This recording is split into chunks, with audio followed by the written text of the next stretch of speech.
Senhor, meus irmãos, estamos aqui em mais um programa EBD em Estudo. Você é nosso convidado para estar conosco, participando dessa aula tão maravilhosa. Hoje, lição de número 10. Você sabe, estamos nessa sequência de lições falando sobre o Verbo que se fez carne. Esse é o título geral da nossa lição. E o subtítulo dela diz assim: Jesus sob o olhar do apóstolo do amor. Você sabe que o apóstolo do amor é o evangelista João. Então, essa lição tem como objeto o livro de João, o seu evangelho. Nós estamos aí traçando alguns comentários sobre cada aspecto que o apóstolo João trouxe da vida e do ministério do Senhor Jesus. Me chamo o professor Isaías Nascimento. Estou aqui com presença ilustríssima do pastor Georgen Silva, que é coordenador do nosso setor. Pastor Georgen. Muito bem, professor Isaías, né? Professor Isaías, eu quero cumprimentar a todos, né, com a paz do Senhor, dizer que é sempre um privilégio estar aqui, né, nesse EBD em Estudo, e desta feita, neste momento, a gente vai trabalhar a lição número 10, cujo tema fala sobre a promessa do Espírito. Tem um texto áureo que está lá em João, no capítulo 20, verso 22, que nos fala: e havendo dito isto, assoprou sobre eles e disse-lhes: recebei o Espírito Santo. Traz como verdade prática, não é? A promessa do Pai não se restringe a um grupo particular ou a um período específico, mas inclui todos aqueles que se arrependem e creem no Evangelho. É importante, rapidamente, professor Isaías, fazer um breve comentário sobre o texto áureo e sobre a verdade prática, antes de entrarmos na introdução propriamente dita. O texto áureo diz exatamente, fala exatamente sobre o momento em que Jesus, antes mesmo de ser crucificado, passar pela crucificação, ele assoprou sobre os seus apóstolos o Espírito Santo, que é o que nós comentamos, que é o Ruá, não é? Em hebraico, que significa Espírito Santo. Ele diz: recebei o Espírito Santo. Então, os apóstolos, a partir daquele momento, já tinham em si o Espírito Santo de Deus. A verdade prática também nos diz, não vai dizer, nos diz que a promessa do Pai não se restringiu tão somente aos apóstolos e àqueles que estiveram lá no dia de Pentecostes, 50 dias depois da Páscoa, não é? Mas essa promessa que Deus fez, ela é estendida, né? Inclui todos aqueles que se arrependem e creem no Evangelho. Então a gente vai ver nessa lição a presença do Espírito Santo na vida do cristão em dois momentos.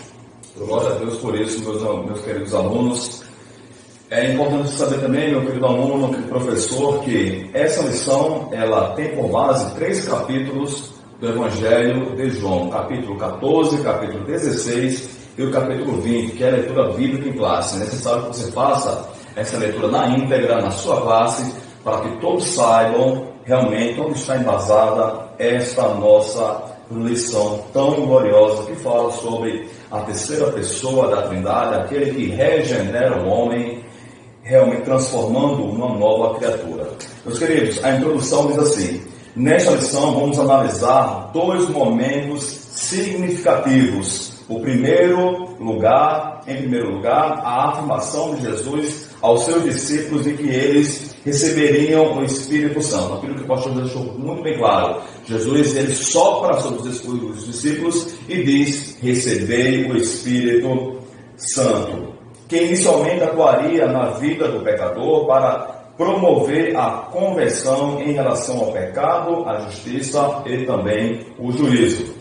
Em seguida, estabeleceremos uma ligação entre a visão regeneradora que só o Espírito Santo faz no homem, da promessa do Espírito em João, e a perspectiva capacitadora, que é uma segunda bênção, a respeito também do Espírito Santo, que encontramos no livro de Atos dos Apóstolos, escrito pelo evangelista. Ok? Então vamos hoje falar um pouco sobre essa primeira bênção, que todo homem recebe quando aceita Jesus Cristo como seu Salvador, quando passa pela justificação do sangue, ele está com seu coração limpo, apto nesse momento de receber agora ser templo e morada do Espírito Santo. Então ele recebe a primeira bênção, que é ali o Espírito Santo, ser templo e morada do Espírito Santo, ok? E começa nele o processo de regeneração que só o Deus Todo-Poderoso, o Espírito Santo, realiza na vida do homem. Porém, posteriormente, de acordo com a vontade divina, ele traz uma nova capacitação para o crente que ele realmente deseja, para uma obra específica. E assim, pastor, foram com os nossos discípulos também naquele tempo. Muito bem. Então, queridos, essa lição, após a introdução, nós vamos afirmar, né, que se divide em 3 tópicos. O primeiro tópico é a promessa do Pai. O segundo tópico, o Espírito habita os discípulos. E o terceiro tópico é a promessa do Pai no dia de Pentecostes. Então, esse primeiro tópico está subdividido também em 3 subtópicos, que são a promessa do Pai, Jesus enviará o Consolador, e não vos deixarei órfãos. Então, o primeiro subtópico da promessa do Pai é Jesus enviará o Consolador. Então, a gente observa que antes de Jesus falar sobre enviar, foi um momento que antecedeu a ida do Senhor Jesus ao Calvário, não é? Então, no Evangelho de João, conforme já falado do evangelista João, no capítulo 14, nós lemos exatamente aquilo que Jesus falou aos seus discípulos. Ele disse: ele vos dará outro Consolador. E este Consolador que Jesus estava falando é o Espírito Santo. E interessante, não é, a gente observar que quando Jesus assopra o Espírito Santo nos discípulos, esse assoprar, professor Isaías, foi para sempre. Sim. Para sempre. Então, a partir daquele momento, todo homem que reconhecesse Jesus como Salvador tem esse Espírito Santo, que foi o assopro, ou o sopro, ou o ruá, não é, de Deus, ou seja, através do seu Filho Jesus Cristo. Então, este Consolador é o Espírito Santo, que habita convosco e estará em vós. Diz, no capítulo 16, a gente pode observar que este Consolador é o Espírito Santo. No capítulo 16 é mencionado que quando o Consolador chegar, e ele chegou, não é? Convencerá o mundo do pecado, da justiça e do juízo.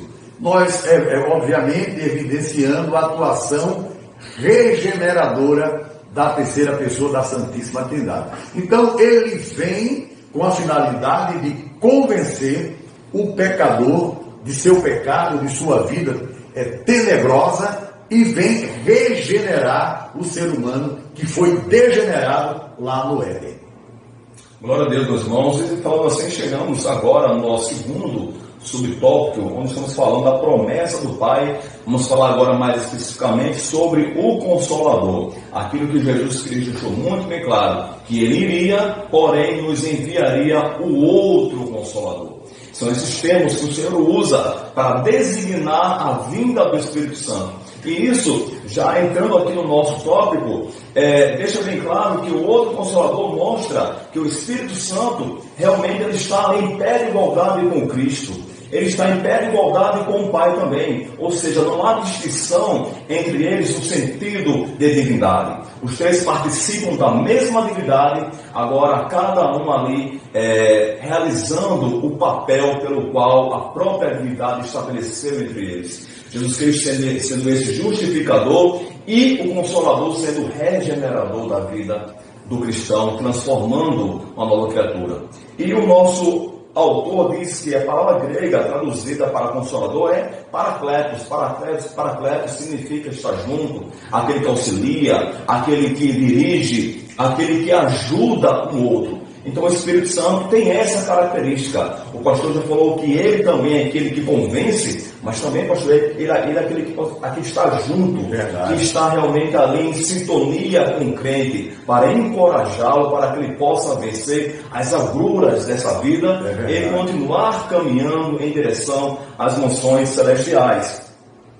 Como já falamos aqui, o outro Consolador designa o Espírito Santo como uma pessoa. O Espírito Santo é uma pessoa, obviamente uma pessoa divina, uma pessoa espiritual, ok? Mas que é totalmente necessária, totalmente fundamental, indispensável na vida de todo crente, porque sem o Espírito Santo, pastor, é impossível nós continuarmos a nossa caminhada. Sem o Espírito Santo, sem esse Consolador, veja o peso que traz essa expressão consolar, né? Realmente é nos dar força e nos animar cada dia mais para obtermos aí um êxito na nossa vida espiritual, obviamente fazendo também a nossa parte. Ele está para nos auxiliar, ele está para nos encorajar, dar forças, porém é necessário que nós também façamos a nossa parte em primeiramente buscar a sua graça, buscar aquilo que ele tem para proporcionar para cada crente, ok? Ele já está em você, já está em todo crente, porém é necessário que nós venhamos continuar buscando a sua presença, para que esse consolo seja cada vez mais evidente na vida do homem. Então este é o Consolador, aquele que está ao nosso lado, aquele que nos dirige, aquele que nos auxilia, aquele que nos dá força para Ele mesmo nos apresentar a Cristo agora como igreja nas alturas, quando o Senhor vier dos céus buscar e arrebatar o seu povo. Agora aí a noiva preparada e elevada pelo Espírito Santo e entregue nas mãos de Cristo Jesus. Muito bem, que bênção, né, irmãos? Então, veja, professor Isaías, que o senhor falando sobre a pessoa do Espírito Santo, e Jesus, obviamente, preocupado já, não é? Preocupado ali com a sua ida, ele já considerando os discípulos e todos aqueles que o reconheceram como Senhor, ele já estava considerando aqueles discípulos como filhinhos, como seus filhos, né? Então, ele dá um recado muito claro a todos os discípulos. Ele diz, ou os apóstolos também, que estavam ali, ele diz, não vos deixarei órfãos, ele dizendo que iria partir, mas que não deixaria os discípulos, por que não dizer a igreja, né, que ele formou ali, órfão, sem pai. A palavra grega para órfão, presente em João 14:18, é órfãos, que significa exatamente órfão, sem pai. Quando Jesus morreu, os discípulos sentiram-se órfãos, ou seja, ele era considerado o pai, né? O pai, ele e os filhos, considerados órfãos. Deve ter sido difícil aceitar o fato de que o Senhor Jesus Cristo, ou o Cristo de Deus, estava morto.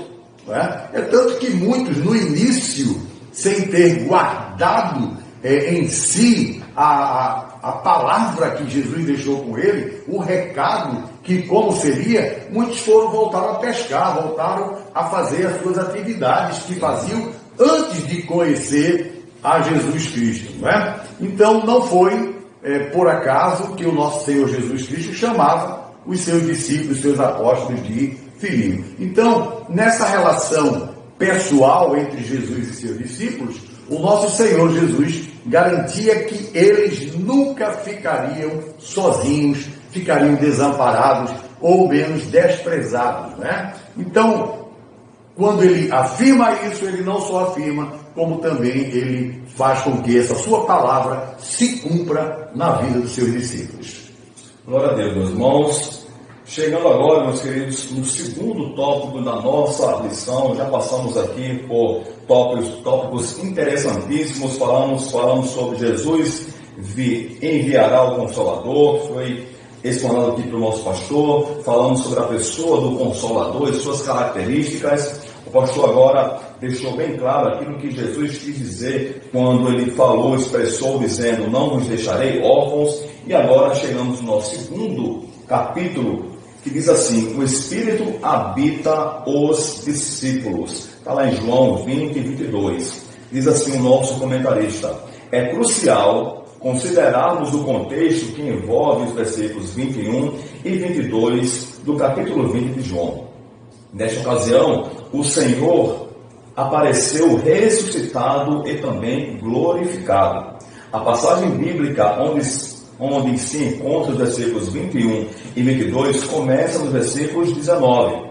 Assim, o cenário em que Jesus se apresenta ressuscitado com o corpo glorificado remete tanto ao contexto anterior como também no contexto imediato. Então aqui, meus irmãos, o nosso autor deixa claro essa questão de Jesus anteriormente. Ele já tem deixado isso muito bem claro aos seus discípulos e também posteriormente nos mostrando a questão da continuidade realmente de tudo aquilo que ele entregou naquele momento ali para os seus discípulos. Como já foi dito aqui o Senhor aparece fisicamente no corpo glorificado. Aquele mesmo corpo que foi morto é o corpo que aparece aqui agora para os seus discípulos, né? A evidência disso nos diz, Jesus pede realmente ali uma comida para comer, Jesus pede para que os discípulos o toquem nas suas chagas, nas suas mãos, no seu lado, mostrando que o mesmo corpo que morreu é agora o corpo ressuscitado e também glorificado naquele momento ali. E Deus, Jesus, ele dá nesse momento essa grande bênção que o pastor agora vai explanar no segundo subtópico, nessa ocasião, pastor, tão gloriosa, que Jesus aparece para os seus discípulos. É verdade. Então, a palavra de Deus, ela é muito clara, e obviamente quando a gente tem o Espírito Santo, desse que a gente está falando agora, ela vem de uma forma esclarecedora para nós. Observe que o segundo subtópico fala sobre o sentido, o que significa, né? Dizer, assoprou sobre eles o Espírito. O capítulo 20 do Evangelho de João, ele contém um versículo que gera diversas, ou tem gerado, né? Ao longo dos anos, diversas interpretações teológicas. A gente poderia dizer que eram convergentes, mas não são convergentes. São opiniões divergentes a respeito desse versículo. Mas como eu falei, quando você tem o Espírito Santo verdadeiramente na tua vida, esse discernimento vem bem claro, não é? Então, no entanto, a Bíblia de estudo pentecostal, a chamada BEP, oferece uma observação significativa sobre a interpretação desse versículo. A palavra de Deus, ela vem esclarecer que a palavra grega traduzida como assoprar é infusão, a qual também aparece na versão grega da Bíblia, a Septuaginta, conforme está lá em Gênesis capítulo 2, versículo 7, significando fôlego de vida. E quando eu li isso aqui, professor Isaías, fôlego de vida, a gente retoma ao homem sem Deus, ao homem sem Cristo, ao homem sem vida, porque a humanidade estava morta em seus pecados. E o Espírito Santo, quando Jesus sopra sobre eles, dá a eles fôlego de vida, a vida verdadeira, não a vida que eles tinham antes de conhecer a Jesus e de ter o Espírito Santo na sua vida. Então, e é utilizada também lá em Ezequiel 37, quando aqueles ossos secos, né, voltam à vida também, não é? No contexto de assoprar, como diz a palavra, assoprar a vida, ele vai exatamente falar, os mortos assopram aos mortos para que os mortos vivam. Então, os discípulos ali, mesmo estando com Jesus, ainda não tinha esse sopro de vida. E Jesus, antes de ir, assopra esse fôlego de vida e eles passam a ter. E você que está ouvindo essa aula, que ainda não aceitou Jesus como teu Salvador, saiba, quer ter vida, aceita Cristo como Salvador, que Ele assopra esse fôlego de vida na tua vida. Portanto, a expressão presente em João, no capítulo 20, no versículo 22, sugere, eu digo assim, com toda a significância, não é? Que o Espírito ele foi soprado nos seus discípulos para trazer uma nova vida, que é essa nova vida que quando crente aceita Jesus tem, não é? Foi trazer essa nova vida indicando uma perspectiva de quê, pastor? De regeneração dos discípulos, como uma obra do Espírito Santo ocorrida antes do dia de Pentecostes. E a gente vai ver de uma forma diferente quando o Espírito Santo vem sobre os discípulos e vem sobre a cabeça, né? A gente vai ver que ali ele vai ter um revestimento que a gente vai ver na continuação da lição. Glória a Deus, meus irmãos. Chegamos agora ao nosso último subtópico desse tópico 2, tão glorioso, que estamos falando sobre o Espírito habita os discípulos, né? Diz assim o nosso autor, um Espírito anterior ao Pentecostes. Então, como nós já deixamos aqui muito bem claro, existiu essa ocasião em que Jesus ressurreto, aparece para os seus discípulos e, como o pastor disse, ele sopra nestes discípulos, e eles a partir desse momento recebem o Espírito Santo e a partir daí eles começam a ser nova criatura, porque o homem só começa a ser regenerado, ser gerado novamente a partir do momento que ele é a habitação do Espírito Santo. E até então os discípulos não eram ainda habitação. Você vê a fraqueza do Espírito Santo em entender algumas coisas que o próprio Jesus falara durante o seu ministério. Você vê a questão de Judas traindo Jesus. Então, isso nos mostra que até o momento ali, antes do Senhor assoprar o Espírito Santo sobre eles não eram ainda aquelas pessoas regeneradas que eles deveriam ser e que eles seriam a partir desse momento, pastor. É verdade. E assim começam a ter o seu ministério ali, sem a pessoa física de Jesus, como o Senhor é assunto aos céus, mas agora com o Espírito Santo dentro deles, o conduzindo no ministério da palavra do Senhor. Diz assim o nosso autor: assoprou sobre eles, indicando que o Espírito Santo habitou naquele momento os discípulos de Jesus, um momento específico. A partir desse ponto, os discípulos tornaram-se nova criatura, completamente regenerados e sendo governados, habitados e vivificados pelo Espírito Santo. Então ali foi uma primeira etapa, ali foi um primeiro impulsionamento necessário que os discípulos teriam que viver realmente para que eles pudessem ser ali conduzidos, ser ali consolados, serem ali realmente dirigidos pela pessoa do Espírito Santo. Mas era necessário, pastor, que um novo revestimento acontecesse para que eles pudessem realmente aí estar com as armas espirituais bem postas aí nos seus alforjes aí para combater as hostes malignas, e isso aconteceu. E aptos para fazer a obra que eles tinham sido comissionados por Deus. Finalmente, queridos, chegamos ao terceiro tópico, o terceiro tópico da lição, que fala sobre a promessa do Pai no dia de Pentecostes. O primeiro subtópico fala de repente. Diz: o aparecimento de Jesus, no capítulo 20 de João, refere-se ao período compreendido entre a Páscoa e o dia de Pentecostes. Interessante, né? A gente observar isso aqui. Jesus ficou, depois que ele ressuscitou, 40 dias, né? Então, quase chegou no período do dia de Pentecostes, né? Então ele ficou muito tempo ali com a igreja, né? Então são coisas que muitas vezes as pessoas desconhecem esse detalhe. Ele morreu, ressuscitou, ficou 40 dias ainda, né? Com a igreja, com os discípulos, e 10 dias depois eles são revestidos ali onde ele diz: permanecerem em Jerusalém, até que do alto sejais revestidos pelo poder do Espírito Santo. Então, esse período entre Páscoa e dia de Pentecostes, após a ressurreição, o Senhor glorioso, né, com seu corpo já glorioso, aparece aos seus discípulos. Na Páscoa, o Cordeiro da expiação foi crucificado, sendo Jesus o Cordeiro de Deus, conforme estudado ao longo do trimestre. Então, no entanto, 50 dias depois da Páscoa, celebrava-se a festa da colheita, com bem-estar colocado na lição.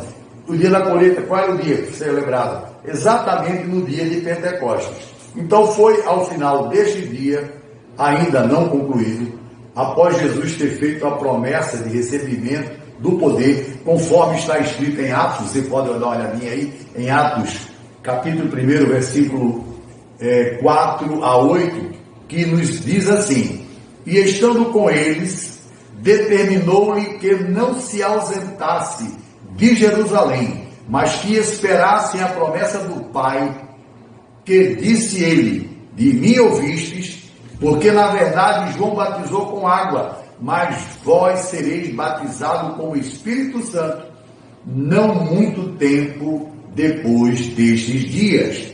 Aqueles, pois, que se haviam reunido, perguntaram-lhe, dizendo: Senhor, restaurarás tu nesse tempo o reino a Israel? O versículo 7 diz: e disse-lhe: não vos pertence saber os tempos ou as estações que o Pai estabeleceu pelo seu próprio poder. E o 8 diz: mas recebereis a virtude do Espírito Santo, que há de vir sobre vós, e ser-me-eis testemunhas, tanto em Jerusalém, como em toda a Judéia e Samaria, até os confins da terra.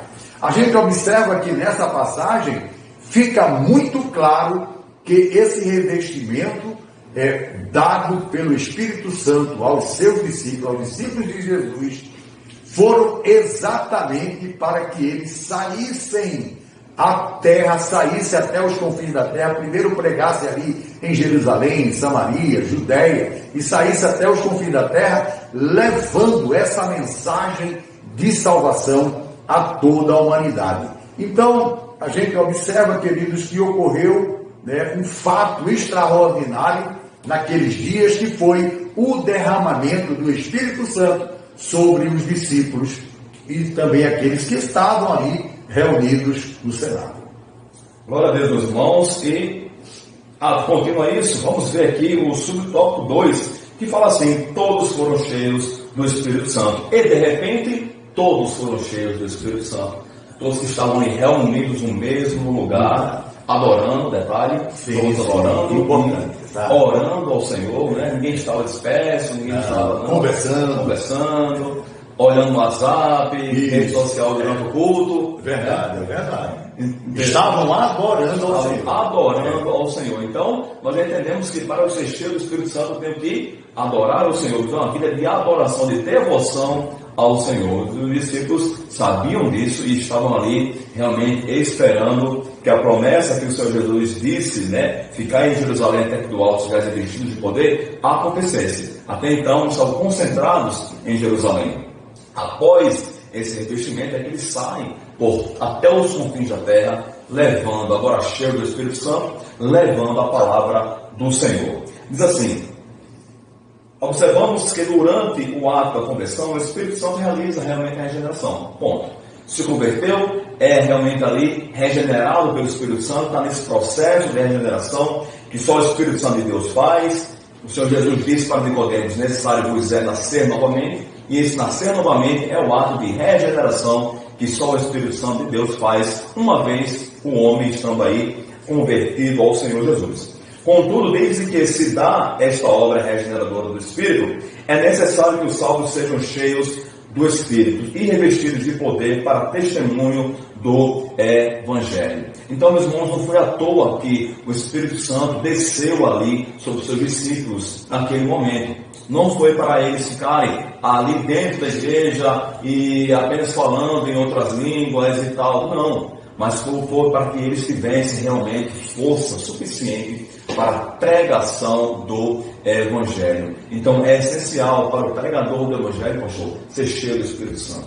É verdade. Sempre buscar o poder, sempre buscar o revestimento. Porque sem esse revestimento de poder, nós não vamos conseguir realmente ali a realizar a obra que Deus tem para todos nós. E a obra que Ele tinha para os seus discípulos era iniciar a evangelização, não apenas em Jerusalém, não apenas em Samaria, mas até os confins de toda a terra. Isso mostra, pastor, outro aspecto da salvação, que é a questão da universalização da salvação. Não é regional, não é local, mas é para todo aquele que crê. Agora não se resume mais ali a um povo restrito, tão somente, por exemplo, ao povo de Israel, mas agora está aberto realmente para todo aquele que crê, não importando nacionalidade, raça, gênero, sexo, não importando tão somente a obra regeneradora que o Espírito Santo faz na vida desses, E Esse foi o grande intuito, meus irmãos, que o Senhor teve ao batizar, ao descer sobre eles ali o Espírito Santo. E veja, detalhe, eles começaram a falar em novas línguas. E isso é, para nós pentecostais, uma evidência dessa segunda bênção. Ok? Primeira bênção, quando nós recebemos a Jesus, recebemos o Espírito Santo, somos agora templo e morada. E recebemos um revestimento, a segunda bênção. Veja que primeiro os discípulos receberam ruar, o vento, o fôlego, naquela ocasião com Jesus, ele falou receber o Espírito Santo, e agora eles estão agora revestidos desse poder do Espírito Santo para fazer uma obra. E nesse revestimento, essa evidência se deu realmente pelas línguas repartidas como de fogo, que repousaram sobre as cabeças daqueles que receberam ali, ok? Há realmente essa grande bênção que foi o batismo com o Espírito Santo. Falar em outras línguas é evidência, pelo menos para nós pentecostais, pastor, pelo menos para nós que entendemos Atos 2 como um ato ali de poder e graça pentecostal do Senhor, uma evidência desse batismo, desse investimento de poder do Espírito Santo. E que não ficou tão somente naquele momento, como alguns teólogos pregam e algumas igrejas vivenciam, como se esse falar em outras línguas tivesse sido tão somente para aquele momento, e não é. Os cessacionistas. É o cessacionista. É o que cessa, para eles cessou naquele momento. O terceiro subtópico, do terceiro tópico, fala exatamente sobre isso. Sim. E começaram a falar em outras línguas. Então o batismo no Espírito Santo, ele já foi batizado com o Espírito Santo, quando Jesus disse receber o Espírito. Agora o batismo no Espírito Santo, esse sim constitui uma experiência profunda, ou constituiu, não é? Uma experiência profunda na vida dos discípulos já regenerados. Quando é que eles foram regenerados? Quando Jesus soprou o Espírito Santo neles, dizendo: recebei o Espírito Santo. Então, já regenerado em Cristo, e essa experiência não se limitou àquele único dia. O cumprimento da promessa que Jesus fez abrangeu toda a igreja nascente naquele momento e todas as igrejas, não é? Das gerações futuras até a volta de Cristo. Então, meu querido, se você não aceitou Jesus ainda, você pode passar por esse processo de regeneração e também receber o revestimento do Espírito Santo. Falar em outras línguas, ela evidenciou essa obra capacitadora, conforme Atos 2:11, que diz assim, olha o que diz em Atos 2:11: e cretenses e árabes, todos os temos ouvido em nossas próprias línguas falar das grandezas de Deus. Então, estavam ali pessoas visitando, né, participando daquela festa da colheita, pessoas de todas as circunvizinhanças, né, que falavam outros idiomas. E os discípulos hebreus, que a priori falavam totalmente sua língua, mas começaram a glorificar a Deus em outras línguas que eles jamais tinham estudado e nem conheciam. Eles glorificavam a Deus em várias línguas, e isso me leva, Isaías, à Torre de Babel, quando todos falavam só uma língua e Deus confundiu as línguas e as pessoas foram distribuídas em tribos e passaram a habitar em lugares diferentes, cada um conforme a sua língua.